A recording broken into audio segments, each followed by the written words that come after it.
Oy, meron lang akong gustong i-share sa inyo. Ito'y patungkol sa banda nung panahon ni Marcos Sr. Bata pa ako noon, napapakinggan ko na ang awit nila, Makabuluhan. Sikat na sikat sila dun sa tinatawag na environmentalist song, yung kapaligiran. Siyempre, walang iba kundi ang asin. Ang asin ay hinango doon sa aral ni Kristo na be light of the world and be salt of the world. Doon nila kinuha yung asin. Pakinggan nyo, sakto to sa panahon natin na maraming tao nagkakamil ng limpak-limpak, milyong-milyong salapi o bilyong-bilyong salapi. Pero tingnan nyo, sino nga ba ang tunay na maligaya? Pakinggan nyo ito kasi napakahalaga.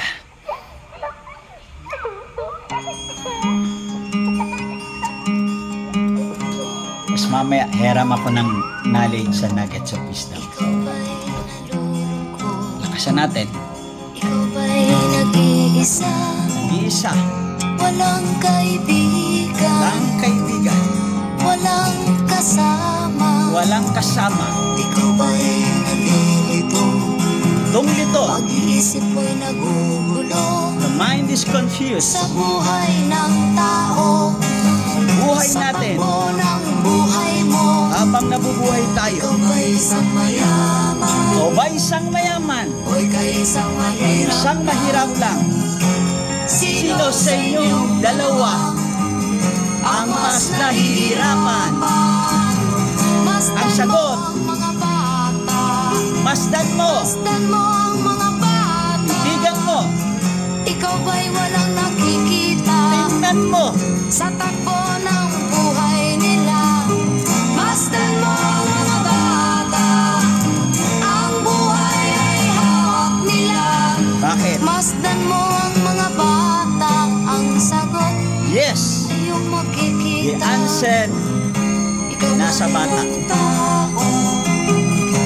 Walang pakialam sa mundo. Marami sa atin, wala nang pakialam talaga sa paligid natin. Ikaw may naguguluhan. Pero still, wala ka pa rin Tayo peace of ay mind. naglalakbay. Lalakbay sa Habol mundo natin ito. ang buhay. Habol ng Ngunit habol. ang maging bata ba'y tulay.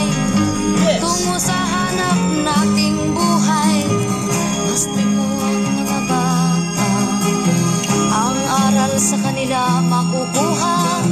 Teaching, the real teaching. Gagawin Pakinggan nyo. sa buhay na hindi naman sa atin. Hiram na buhay. Itanong mo sa mga bata. Itanong mo sa mga bata muli. Itanong mo sa mga bata. Itanong mo sa mga bata. Ano ang kanilang nakikita Tingnan sa natin. buhay na hawak We need nila? to have the eye Masdan of mo ang mga bata. a child. Silang tunay na pinagpala. You know, tunay na pinagpala raw. Dapat nating pahalagahan. Dapat pahalagan. Dapat din kayang kalimitan. Masdan mo ang mga bata. Sila, walang problema. Masdan mo ang mga Kain ng bata. kain, ngiti ng ngiti. Ikaw Aral ay dito, walang aral dyan. nakikita. Lakwatsa rito, di ba? Sa takbo Walang ng buhay problema. nila. Dahil ang mga Masdan magulang mo nila ang mga ang bata. namumroblema. Ang buhay ay hawak nila. Masdan mo ang mga Bilang bata. magulang, Ang minsan, sagot madalas, iyong makikita. gusto natin ibigay kung pares sa kanila.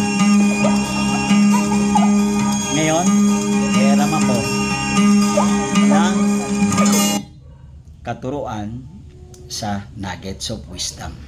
Ganito po karami yun. Siyempre, malaking tulong sa akin to. Tapos, nagkaroon ng Google. Malaking tulong din sa akin yung Google. Tapos, nag-level up. Nagkaroon ng AI.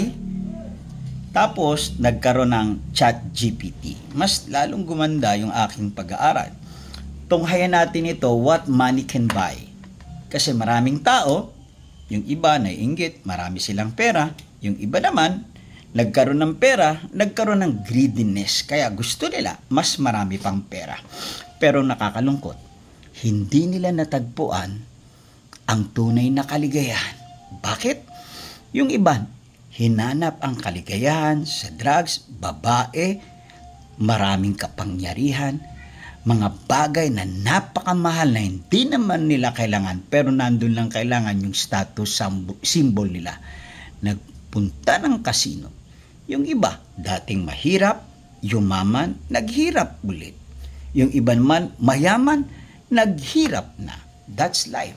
Pero tingnan natin what money can buy. Money can buy a bed but not sleep. It buys a house but not home. Money can buy clocks but not more time. It can buy book but not a wisdom inside. It can buy medicine but not always good health. It start the party but not how it ends. Money can buy followers, not real friends.